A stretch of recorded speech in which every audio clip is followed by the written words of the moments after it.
오늘 주신 하나님 말씀 보겠습니다. 마가복음 5장 34절 말씀이 되겠습니다. 마가복음 5장 34절.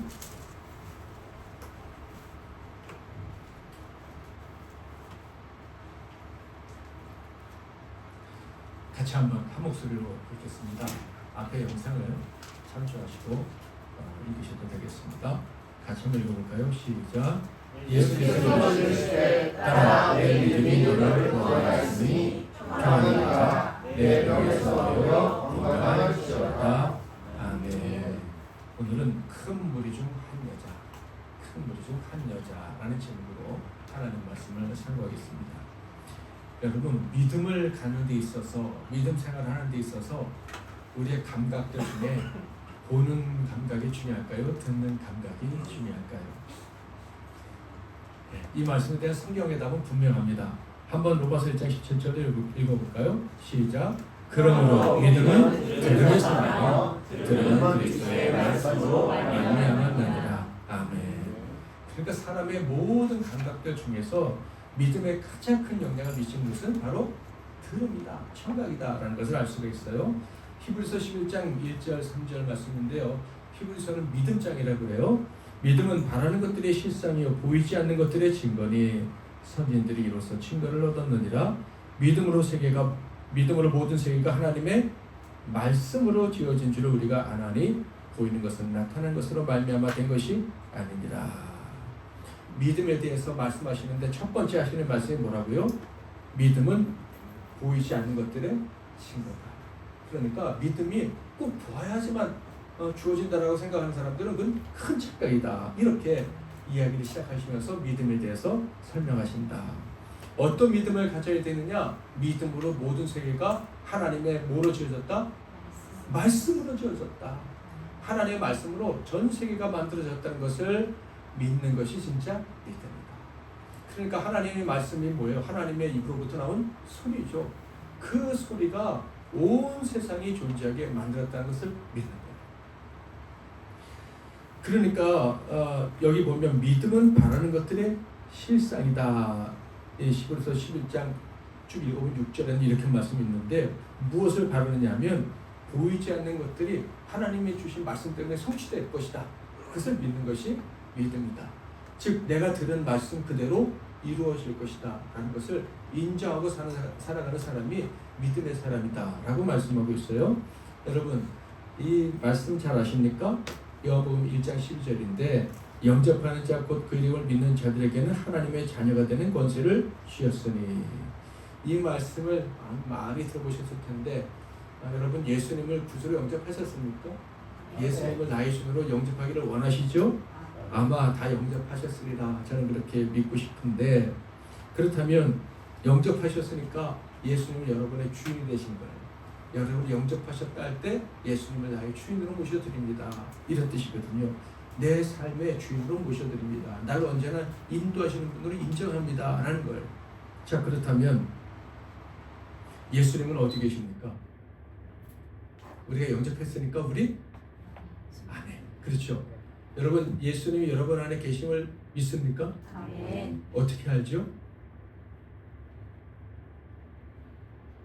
영접하기만 하면 내가 네 안에 있을 거라고 말씀하셨으니까. 아멘. 주님 말씀하셨고 내가 들었으니까 예수님이 내 안에 계신 거예요. 어떤 사람은 그 말씀보다 뭘 더 중요시 여겨요? 촉각, 시각 뭐 이런 걸 더 중요시 여기니까 홀라지 믿죠. 그래, 처음 영접할 때는 예수님이 함께 하시는 것 같았는데 좀 지나고 나니까 아무런 감각도 없고 느낌도 없어요. 그러니까 안 계신 건 아니에요. 이렇게 생각하시는 분들이 있어요. 여러분, 믿음은 가장 중요한 게 뭐라고요? 들음이다. 들었으면 그 들은 그대로 인정하며 살면 되는 거예요. 그게 믿음이에요. 어떤 신자들은요, 듣기보다는 뭘 원할까요? 보고 체험하는 것을 더 원해요. 하나님은 처음부터 무엇을 강조하셨느냐면 들음을 강조하셨어요. 하나님 말씀을 듣고 뭐하라? 순종해라. 하나님 말씀을 듣고 순종해라. 이 세상에서 제일 중요한 것이 뭐다? 하나님 말씀에 순종하는 것이다. 그런데 아담과 하와는 뭘 했어요? 보는 것이 더 좋았어요. 그래서 선악을 딱 보자마자 뭐라 그랬어요?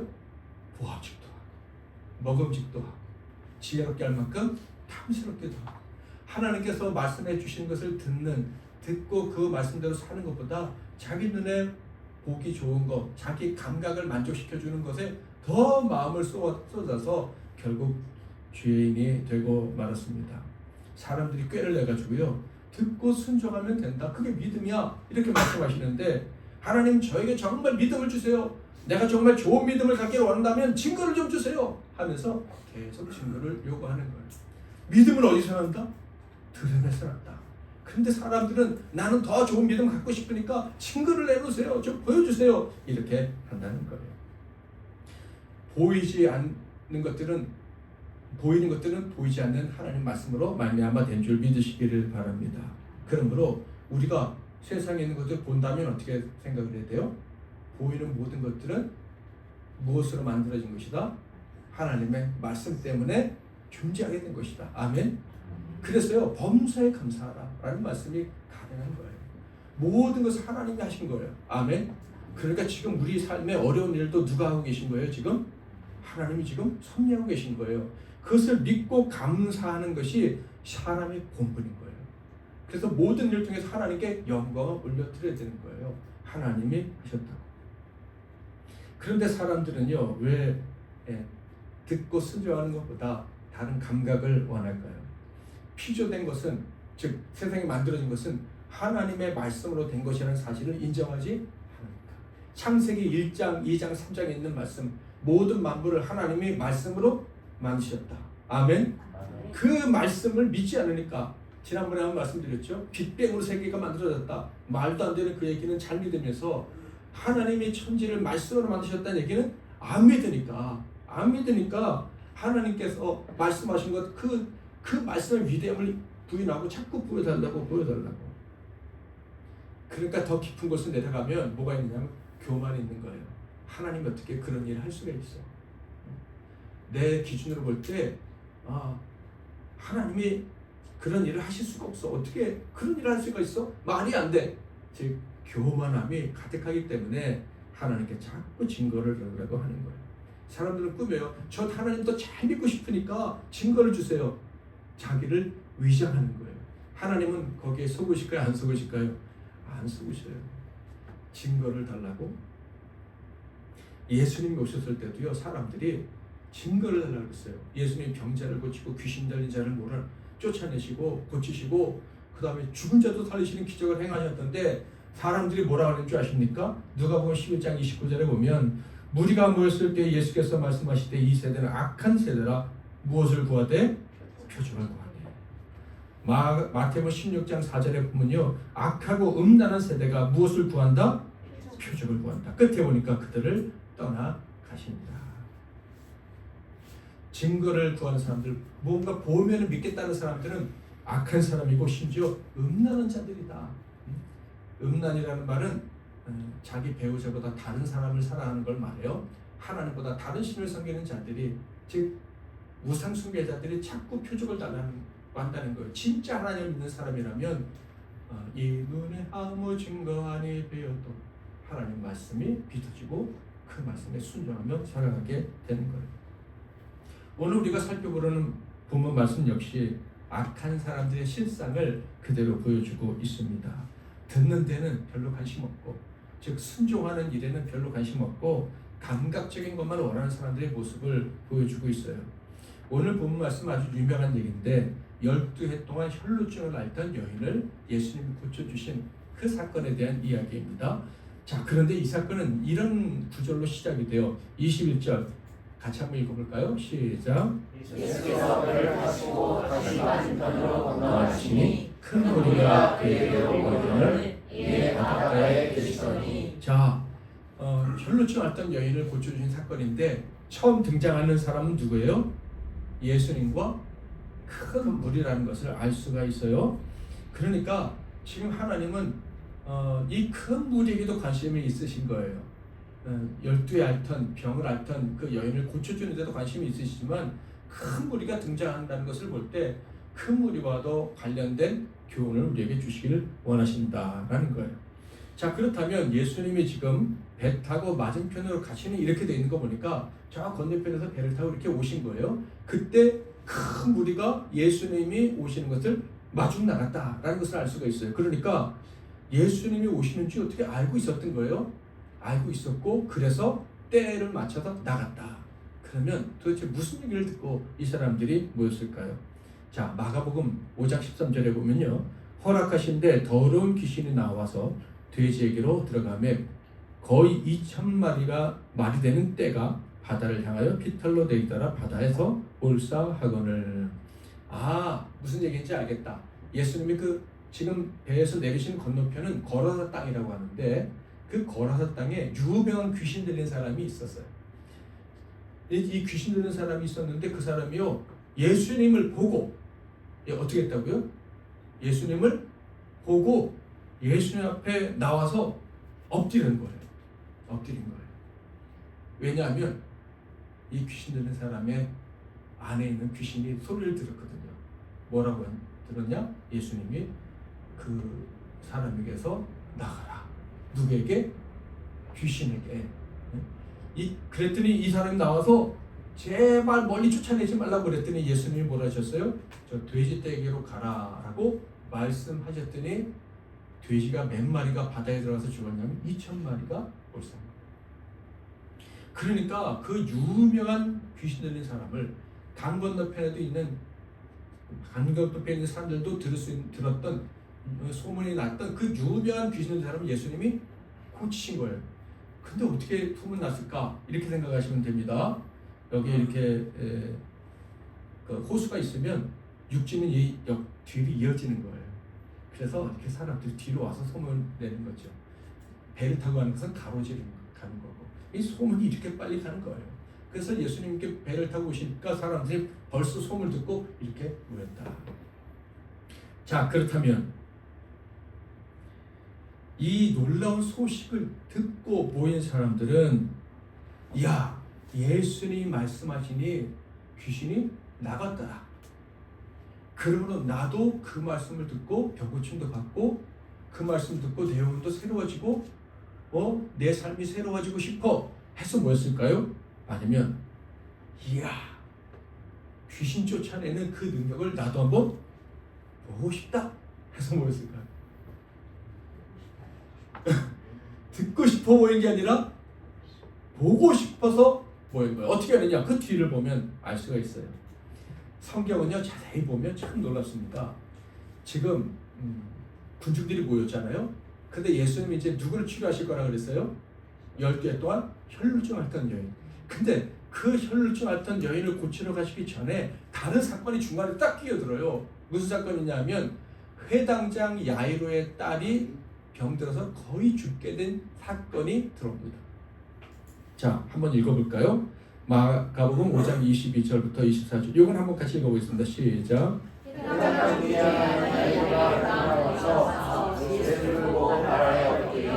한국이 구하여 이르되 내 어린 딸이 죽게 되었사오니 오셔서 그의 손을 얹으사 그 옷걸이를 받아 살게 하소서 하거늘 이에 그와 함께 가실새 큰 무리가 따라하며 에워싸 밀더라. 자, 여기도 보니까 큰 무리가 또 이제 등장을 하네요. 그 무리가 막 에워싸 밀었대요. 자, 그런데 왜요? 그 전에도 모여 있었지만 갑자기 재밌는 사건이 또 벌어진 거예요.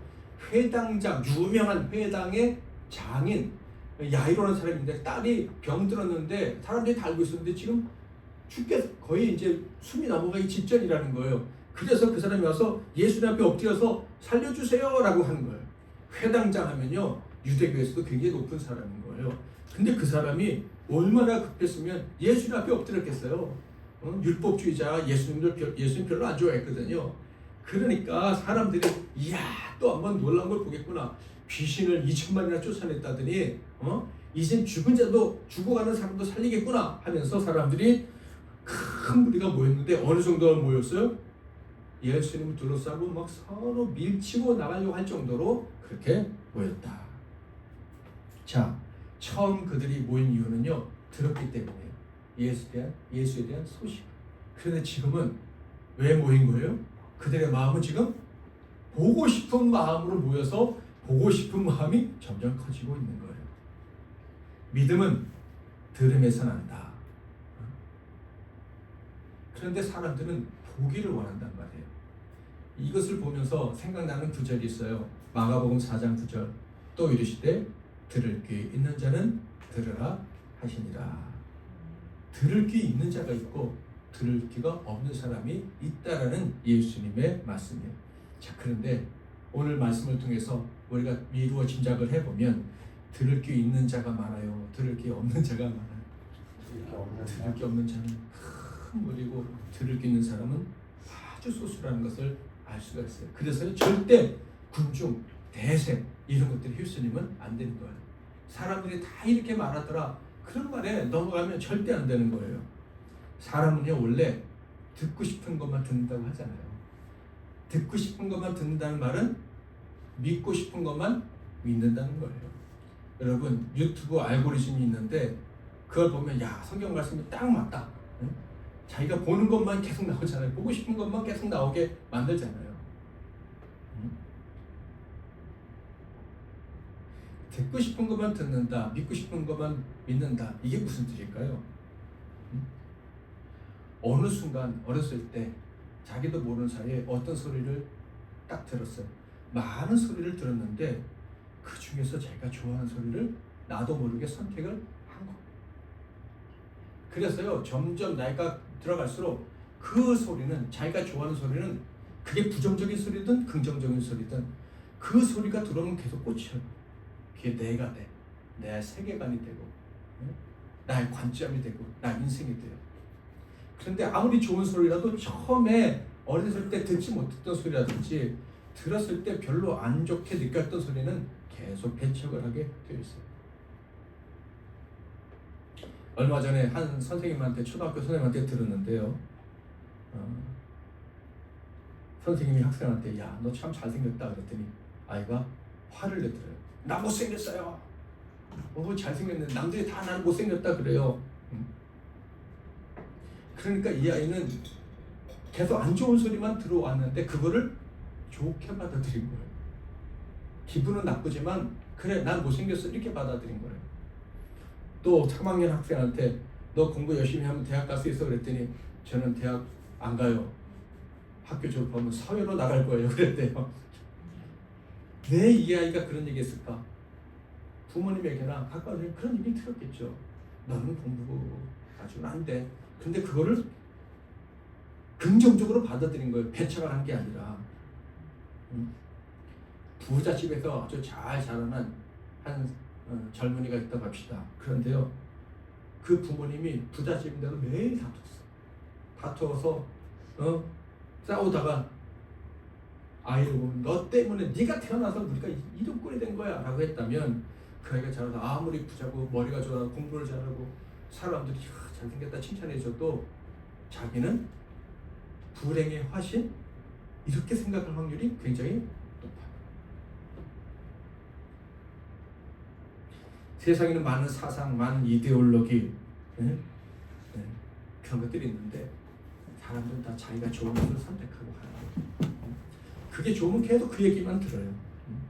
심지어 어떤 사람은 악한 것도요, 어렸을 때 악한 것도 좋다고 계속 들으면 악한 게 좋은 거라고 생각하고 살아간다고요. 그런 면에서 성경에 있는 다윗은 참 복된 사람이에요. 다윗은요, 그 형제가 8형제잖아요.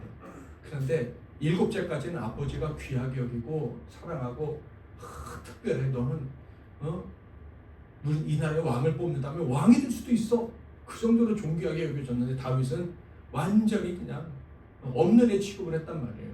그런데 이 다윗이요, 평생 어렸을 때 들어온 말로 자기의 가치관을 정하지 않았다는 거예요. 너무 놀라운 얘기예요. 그렇게 나쁜 얘기를 들으면 남에게 대해 배척할 수 있고 복수심도 가질 수 있는데 심지어 그는 사울 왕과 그 신하들이 몇 번씩이나 죽이려고 해도 절대 복수하지 않았잖아요. 다윗의 특징이 뭐예요? 우리 지난주에 나눴던 말씀, 주야로 여호와의 말씀을 묵상한다. 그는 뭘 원했냐면 사람의 말이 아니라 하나님의 말씀을 원했어요. 그는 사람의 말을 듣고 그 말 위에 자기 인생을 건축하는 것이 아니라 하나님의 말씀을 듣고 그 하나님의 말씀 위에 자기의 인생을 세워가기로 원했단 말이에요. 아멘. 그래서 다윗이 너무 귀한 사람이다 하는 생각을 하게 됩니다. 하나님 말씀, 이 생명의 말씀을 들을 수 있는 귀를 가지시기를 축복합니다. 그 말씀을 들을 수 있는 게 은혜인 거예요. 그것을 사모하는 사람은 이미 천국 백성인 거예요. 들어도 깨닫지 못하고 듣고 싶은 열망이 없는 사람이 혹시 주변에 있다면 그를 위해서 기도하시길 바랍니다. 귀가 열려야 돼요. 아무리 그 사람이 똑똑하고 대단해도 하나님의 말씀에 대한 이 반응이 없다면, 그 말씀 위에 자기 인생을 세워가려는 그런 마음이 없다면 결국 무너지게 되는 거예요. 큰 무리는 듣고 싶어서가 아니라 보고 싶어서 예수님께 몰려갔습니다. 성경은 이들의 모습을 이렇게 표현해요. 아까도 봤는데, 이에 그와 함께 가실새 큰 무리가 따라가며 에워싸 밀더라. 자, 여기 보면 큰 무리를 뺀 다음에 그 다음부터 보면 따라가며 에워싸 밀더라. 여러분, 이 말에서 열정이 느껴지십니까? 느껴지지 않으십니까? 예수님을 따라가면서 막 에워싸, 예수님 에워싸고 뭐 서로 예수님께 가까이 가겠다고 뭐 밀어붙였다. 열정이 느껴져요? 안 느껴져요? 느껴지죠? 막 예수님을 따라가는 열정. 자, 그런데 이게 믿음의 열정입니까? 은혜를 사모하는 열정입니까? 그런데 겉만 보면요, 큰 무리가 정말 열정을 가지고 예수님을 따라하는 것처럼 보입니다.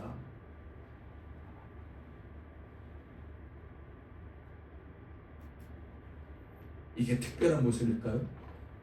사실 어쩌면 과거 우리의 모습일 수도 있고, 우리 주변에서 흔히 봤던 모습일 수도 있어요. 안 믿는 사람들이 보면 저 정말 엉터리인데, 안 믿는 사람이 보면 진짜 신앙이 아닌 것 같은데 자기는 정말 주님을 열심히 따른다고 하는 사람들 정말 많잖아요. 정말 불행한 신자들이 있는 게 사실입니다. 여러분, 그런데 속지 말아야 돼요. 아무리 주님을 열심히 따르려고 한다고 해도 생명의 말씀을 들으려고 하기보다는 어떤 표적이나 기적을 보고 뭔가 체험하고 그런 신앙생활을 하기 원하는 사람이 있다면, 그런 사람을 성경에서 뭐라 하느냐면 모래 위에 집을 짓는 사람이라고. 그래서 바람이 불고 풍수가 일어나면 다 쓸려가고 아무것도 남지 않는 사람. 성경 읽어볼까요? 마태복음 7장 24절 그리고 26절만 읽어보겠습니다. 시작. 그러므로 그들이 나의 말을 듣고 행하는 자는 그 집을 반석 위에 지은 지혜로운 사람 같으리니, 나의 이 말을 듣고 행하지 아니하는 자는 그 집을 모래 위에 지은 어리석은 사람 같으리니. 아무리 사람들이 볼 때 큰 열정이 있어 보이고 또 큰 체험을 했다 할지라도, 산을 옮길 만한 믿음이 있는 것처럼 보인다 할지라도 쉽게 무너지는 사람이 있어요.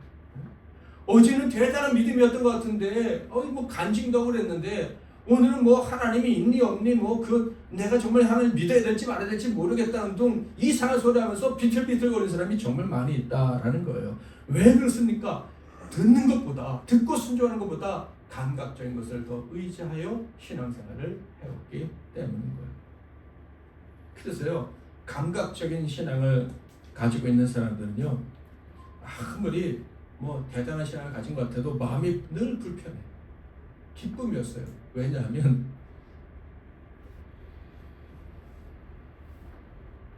느끼는 게 중요하니까. 특히 보는 게 중요하니까. 내가 보는 것도 중요하지만 남이 나를 보는 것도 중요해. 늘 남의 시선을 의식하고 비교하고 열등감에 빠져. 하나님은 우리를 천하보다 귀하게 여기십니다. 아멘. 이 99마리의 양이 있어도 그 잃어버린 한 마리 양을 위해서 목숨을 바치신 것이 우리 예수님 아니에요. 그 한 마리 양은 제대로 따라오지 못하는 양, 혹은 말썽꾸러기 양일 수도 있어요. 그렇죠? 그렇지만 그 한 마리 양은 천하보다, 아니 자기 생명보다, 나머지 건강한 양들보다 더 귀중히 여기실 수도 있는 분이 우리 주님이시다. 아멘. 그래서 정말 주님의 말씀을 듣고 그 말씀에 담긴 마음을 안다면 남의 시선 따위에 흔들리면 안 되는 거예요. 여러분, 이 보이는 모든 것이 하나님의 뭐로 지었다? 근데 어떤 말씀? 우리를 사랑하시는 말씀. 하나님의 말씀은 다른 말로 언약이라고 그랬어요. 우리를 책임져 주시겠다는, 끝까지 함께 하시다는 언약의 말씀. 우리 주변에 만들어진 모든 것들은, 심지어 나를 힘들게 하는 사람이라 할지라도 하나님의 그 말씀 안에 있는 줄 믿는다면 그분을 통해서 합력해서 선을 이루시는 기적이 나타날 줄 믿어야 되는 거예요. 아멘. 불평할 대상이 아니고 그 사람이 나를 어떻게 보든지 나쁘게 본다 할지라도 그것 때문에 무너지면 안 되는 거예요. 당당하게 하나님 이 모든 것을 통해서 하나님께 감사합니다.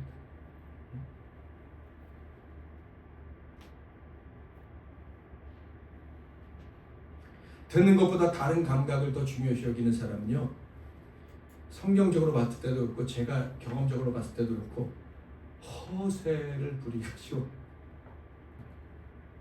그리고 모든 말의 주어가 내가 주인공이다, 내가 제일 중요한 사람일 가능성이 굉장히 높더라. 여러분, 말씀을 듣는 것보다 다른 감각을 더 소중히 여기면 무너진다 그랬잖아요. 하루아침에 무너지기 전에 돌아오시기를 바랍니다. 베드로는요, 사람들이 보는 게 중요했어요. 수지자임에도 불구하고, 그래서 겁이 났지만 자기 다른 친구들이 보고 있으니까 칼을 뽑아가지고 예수님 잡으러 온 사람의 귀를 잘라버리고, 하여간에 나름 아주 용감하게 했어요. 그럴 때 어떻게 했어요? 예수님이 십자가에 달려 돌아가시기 전에 나는 그를 몰라요, 내가 그를 알면 저주받을 거예요. 그랬더니 닭이 주님 말씀하신 대로 울어버렸어요. 그래서 완전히 깨어졌잖아요. 무너졌잖아요. 무너진 다음에 다시 시작을 했어요. 여러분, 말씀을 듣지 않으면 어느 순간 완전히 무너질 수도 있는 거예요. 하나님 말씀을 들으면 반석 위에 찜을 지은 사람처럼 계속 태워져 가게 되는 줄 믿으시기를 바랍니다. 여러분, 원래 베드로는요, 말씀 위에 세워진 사람이에요. 말씀에서 서가야 된 사람이에요. 자, 마태복음 16장 16절 시작. 시몬 베드로가 대답하여 이르되 주는 그리스도시요 살아계신 하나님의 아들이시니이다.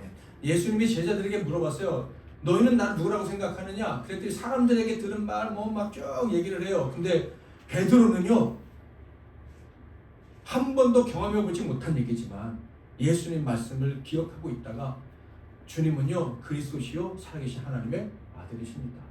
주님 말씀에 근거해서 답을 했어요. 그랬더니 예수님 뭐라고 그랬어요? 이 반석이, 넌 이제 베드로야. 반석이야. 베드로가 피터, 반석이라는 뜻이거든요. 반석 위에 내 교회를, 내 집을 세워라. 네가 들은 대로 고백했으니까 무너지지 않는 집이 세워지는 거야. 이렇게 말씀을 해 주신 거예요. 그랬는데 들은 것보다 감각적인 거, 사람들이 시선을 의적하다가 완전히 망했던 거 아니에요. 여러분, 감각적인 것에 의지하지 말고 주님 주신 말씀을 붙잡고 살아가시기를 주님의 이름으로 축복합니다. 혹시 증거나 체험이 없어도 들었으면 그 말씀이 조금이라도 믿어지면 그냥 이루어질 줄 믿고 가야 되는 거예요. 큰 무리는 단지 감각적인 만족만을 위해서 예수를 따랐습니다. 그러니까 예수를 따를 때 영적인 갈망을 가지고 따른 게 아니라 그냥 관광객처럼, 구경꾼처럼 따랐을 뿐인 거예요. 야, 저 예수 따라가면 평생 볼 수 없었던 기적을 볼지 몰라. 야, 거의 죽은 사람을 살리는 기적을 보는 행운을 누릴 수가 있어. 나이아가라 폭포를 한번 보고 왔다 이렇게 자랑하는 사람처럼, 야, 난 그때 예수가 사람 살리는 거 봤어. 이렇게 한번 자랑거리 한번 만들려고 지금 쫓아가고 있는 거예요. 그런데 그곳에 다른 것을 원하는 한 사람이 있었어요. 한 사람. 그 큰 무리 가운데 한 사람이 있었어요. 자, 25절 26절 12해를 혈루증으로 알아온 한 여자가 있어 많은 의사에게 많은 괴로움을 받았고 가진 것도 다 허비하였을 아무 효험이 없고 도리어 더 중하여졌던 차에, 자, 큰 무리가 있었어요. 그렇죠? 큰 무리가 두 번 성경에 나왔어요. 그러다가 이제 드디어 주인공이 등장하는데 몇 사람의 무리도 아니고 한 여자다. 연약한 한 여자다. 그 연약한 여자가 게다가 12해 동안 혈루증, 유출병이라고 하기도 하는데요. 알았다는 거예요. 레위기 15장에 보면, 구약 성경이에요. 거기 보면 남자의 유출병, 여자의 유출병에 대해서 설명하고 있는데 이 유출병은 이 유출이 있는 경우에는 부정하다 이렇게 얘기했어요. 근데 이 유출병 말고 유출에 대해서 얘기하고 있는데 이 유출에 관해서 얘기할 때 여자의 경우는 생리를 말하는 거예요. 생리는 자연 현상이니까 당연히 죄가 아니죠. 그런데 그 기간을 부정하다고 하나님이 하셨어요. 왜 그러냐면 인간의 몸에서 나오는 것은 선한 것이 그것을 교훈하시려고. 인간이 왜 선한 것을 낼 수가 없어요? 죄인이니까. 이 죄인된 몸에서 나오는 것은 선한 것이 없다라는 것을 교훈하시려고, 그러니까 하나님 앞에서 겸손하라 라는 것을 가르치시려고 유출이 있는 사람은 부정하다 이렇게 정하신 거예요. 그런데 악한 인생들은요 어떻게 하는 줄 아십니까? 이 유출이 있는 자신의 모습 또 이웃의 모습을 보면서 아 우리는 하나님 앞에서 부정한 몸을 가진 사람이야, 죄인들이야 라고 인정을 해야 되는데 유출이 있는 사람 보면 손가락질하는 거예요. 부정하다.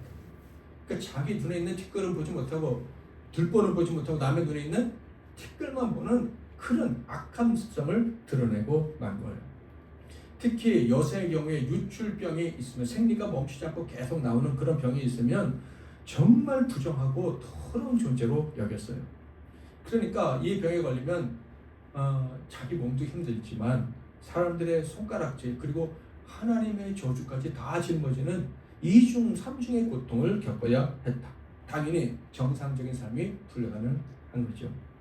25절 26절에 보니까 몇 년 동안 고통을 당했다고요? 12년 동안. 자, 그녀에겐 소망이 있었어요. 의사들. 그런데 성경을 보니까 많은 의사에게 많은 괴로움을 받았다. 그러니까 도움을 원했던 사람, 도움을 주기를 기대했던 사람들이 도움을 주기는커녕 괴로움만도 안겨줬다라는 것을 알 수가 있어요. 성경에 더 기록이 안 돼 있으니까 알 수는 없지만 고쳐준다고 하면서도 유대인이니까 아마 멸시하지 않았을까? 속으로는 저주받아서 어쩔 수 없어 이런 말을 하지 않았을까? 거칠했을 수도 있고 이런 생각이 들어요. 그래서 그녀에게 남은 것은 아무것도 없었다. 다 허비했다. 이렇게 기록되어 있어요. 자, 그런데 그때 놀라운 소식을 듣습니다. 하나님의 아들 예수가 오셨다. 귀신 들린 자 병자를 고치시는 예수가 우리 동네에 오다더라. 그래서 이 여인은 자기에게도 기회가 왔다고 생각을 했어요.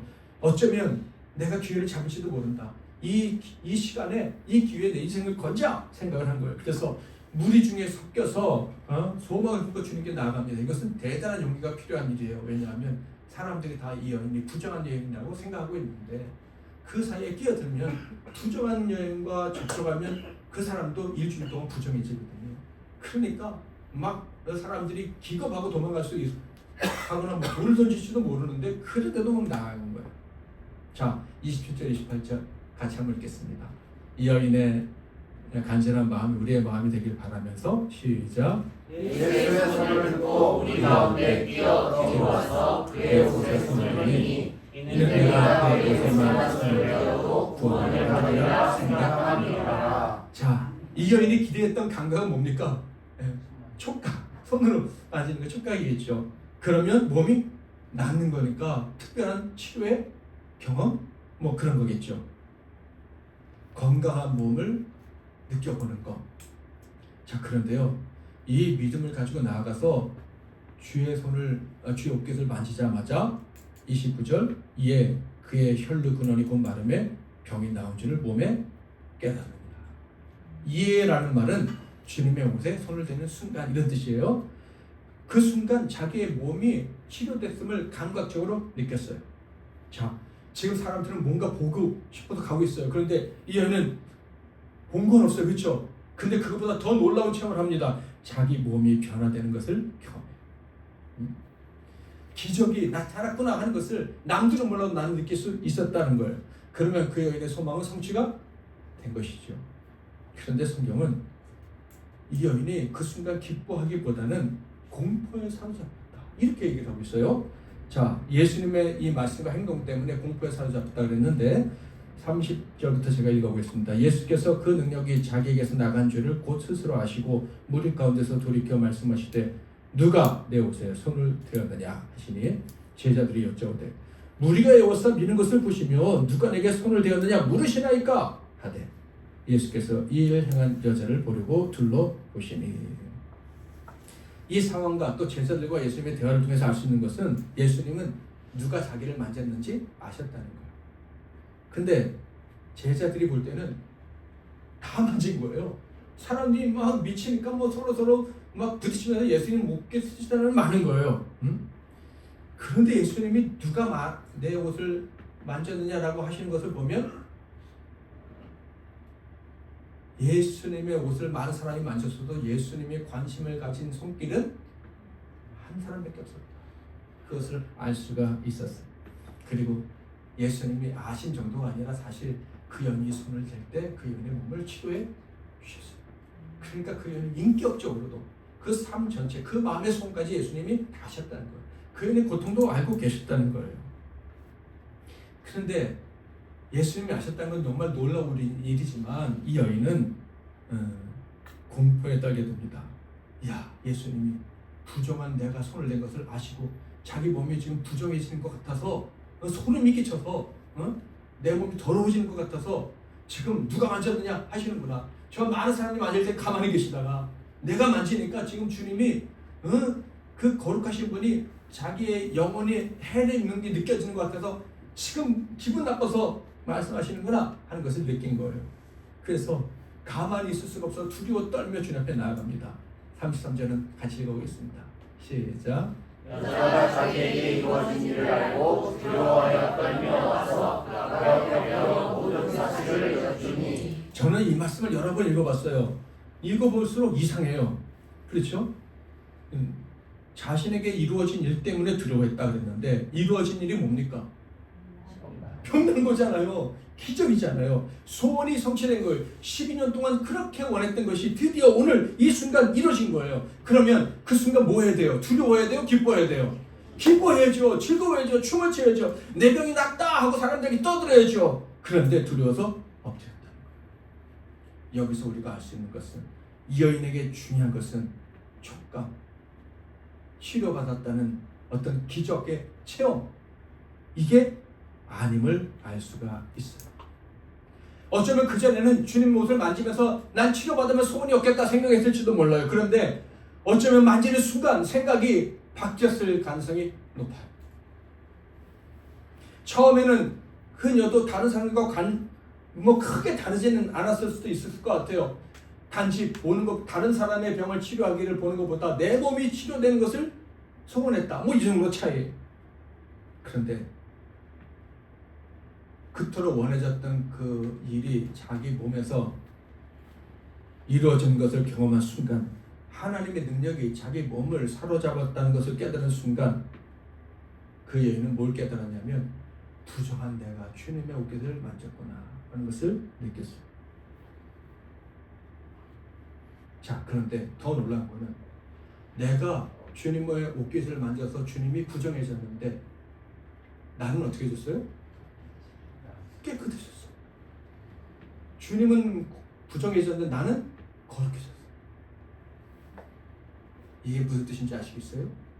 예수님은 십자가에서 죽으셨는데 나는 살아났어.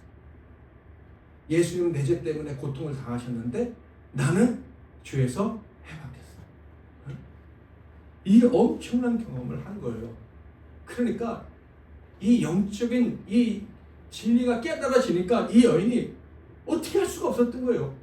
이게 지금 내 몸이 나았던 기쁨보다도 어떻게 표현할 수 없는 그 기쁨이라고 말하기도 그렇고 슬픔이라고 말할 수도 없는 그냥 아주 특별한 감정. 예수 처음 믿으면 우는데 웃잖아요. 예? 막 울면서 통감에 기도했는데 끝나고 나면 막 웃잖아요. 사람들이 미쳤나 할 정도로. 그런 특별한 감각이 이 여인에게 찾아온 거예요.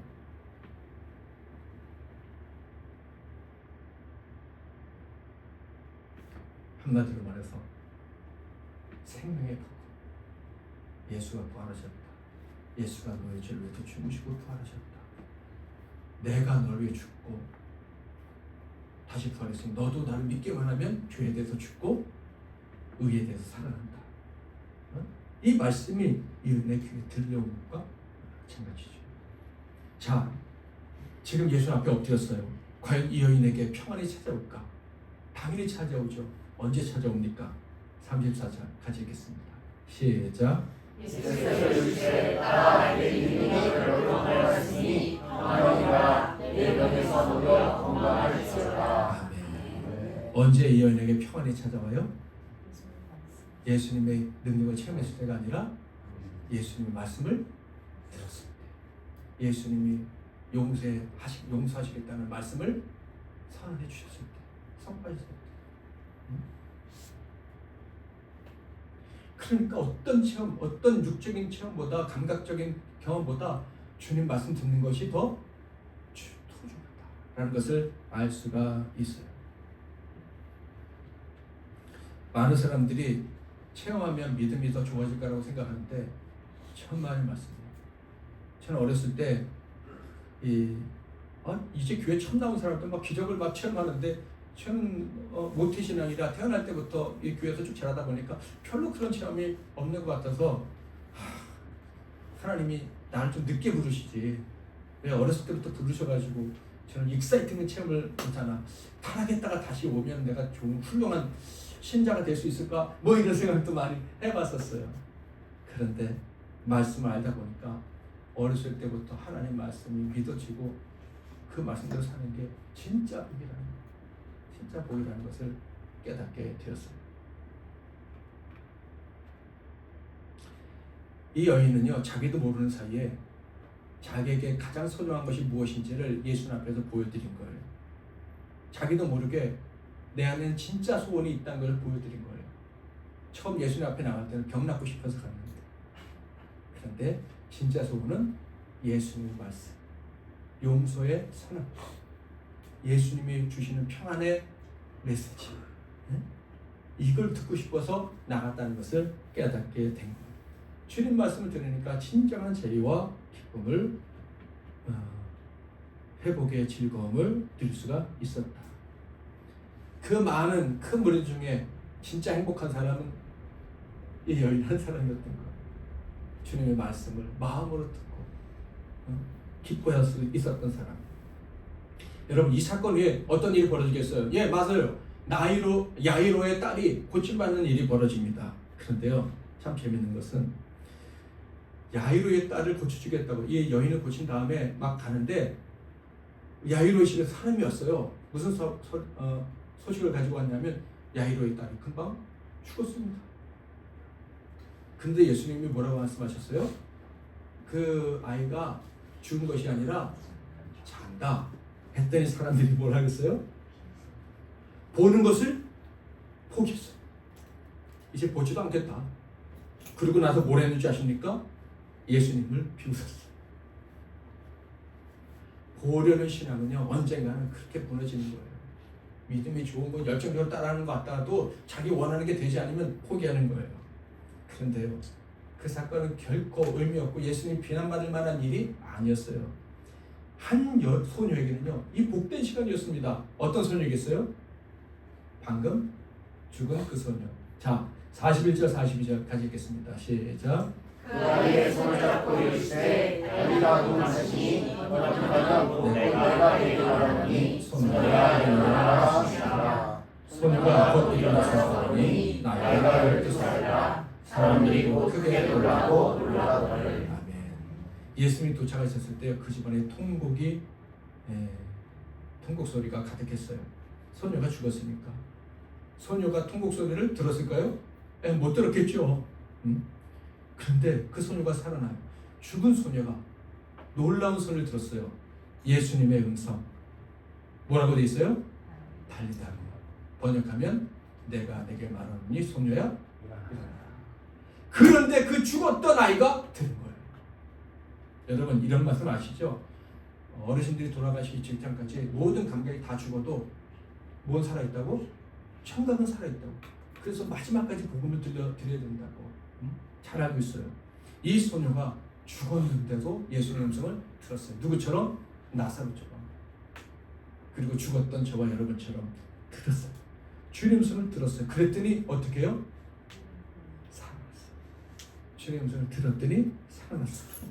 소망 없는 자, 희망이 없는 사람도 예수님 말씀을 듣기만 하면 살아나는 줄 믿습니다. 미래가 없는 사람도 예수님의 음성을 듣기만 하면 일어날 수 있음을, 미래가 주어짐을 믿으시기를 주님의 이름으로 축복합니다. 여러분 예수님의 음성을 듣기를 원하십니까? 네, 들을 수 있으실 거예요. 이미 듣고 계신 거예요. 이제 듣기만 하면, 그 말씀을 들으려고 매일 애쓴다면 여러분의 집이 반석 위에 세워져 가는 것을 느낄 수 있을 겁니다. 아침에 일어나서 말씀 묵상하시고 주야로 묵상하는, 하나님 말씀 들으려고 애쓰는 저와 여러분이 되시기를 바랍니다. 세상에서 좋은 소식이 막 들려오지 않아도, 아이고 살아봤자 좋은 소식 하나도 없어, 사람 사는 게 뭔지 모르겠어, 인생은 험한 거야, 막 이런 생각이 막 그냥 마음속으로부터 주변으로부터 막 들려온다 할지라도 용기를 내어 주님의 음성을 들으려고 애쓰시기를 바랍니다. 멈춰서서 사람 소리, 칭찬하는 소리, 사람들이 뭐 격려해주는 소리, 이런 소리 들으려고 귀를 기울이지 말고 어디서나 하나님의 음성을 들으려고 애쓰시기를 주님의 이름으로 축복합니다. 그러면 평안이 찾아오고 진정한 만족과 기쁨이 찾아오게 되는 거예요. 사랑하는 저와 여러분, 하나님의 음성을 듣게 해달라고 늘 기도하시고 들으려고 애쓰시기를 바랍니다. 더 나아가 저와 여러분이 사랑하는 사람들 있잖아요. 그분들이 하나님의 음성 듣게 해달라고 더 힘써 기도합시다. 주님 좀 들으면 살아나는데, 세상에 그 소리를 듣고 죽는 사람, 마여하는 사람, 요번에 이란에서 핵무기 만들다가 사람들이, 그 과학자들이 죽었잖아요. 그 과학자들 생각해보면 나름 순수 과학을 열심히 했던 사람들 아니겠어요? 그 과학을, 머리가 죽어서 과학을 그렇게 열심히 해서 나라에서 인정받으니 그 가족들이 얼마나 자부심이 컸겠어요. 그런데 결국은 하루아침에 망했어요. 다른 사람을 죽이려고 만드는 그 무기 만들다가. 그 사람들만 그래요? 얼마나 사람들이 허무하게 살아요. 나름 열심히 살려고 막 하는데 어느 순간 잘못된 소리를 들어서 잘못된 열심을 내다가 허망하게 끝나잖아요. 아무리 우리가 부족해도 하나님 말씀을 듣고 그 말씀에 순종하고 살면 우리 인생이 정말 가치 있고 하나님께 영광을 올려드리는 인생이 될 줄 믿습니다. 저와 여러분, 우리 사랑하는 사람들이 하나님 말씀을 들을 수 있기를 주님의 이름으로 축복합니다. 예수께서 이르시되 따라 내 믿음이 너를 구원하였으니 평안히 가라. 내 병에서 놓여 건강할지어다. 아멘. 이제는 우리 주 예수 그리스도의 크신 은혜와 우리 하나님 아버지의 극진하신 사랑하심과 성령의 위로 교통 충만, 위로하시고 복주시고 주님의 음성에 귀 기울이게 하시는 역사가, 드디어 하나님 말씀을 듣고 그 들은 말씀 위에 내 집을 세워야겠구나 라고 깨닫고 결단하고 이제 소망 가운데 다시 일어서게 되는 모든 종들 한 분 한 분 위에, 그들의 미래 위에, 가정 위에, 사명 위에, 일 위에, 이 나라와 이 민족과 세계의 열방과 주님이 피로 값주고 사신 우리 12교회 위에 이제부터 영원토록 함께 하실지어다.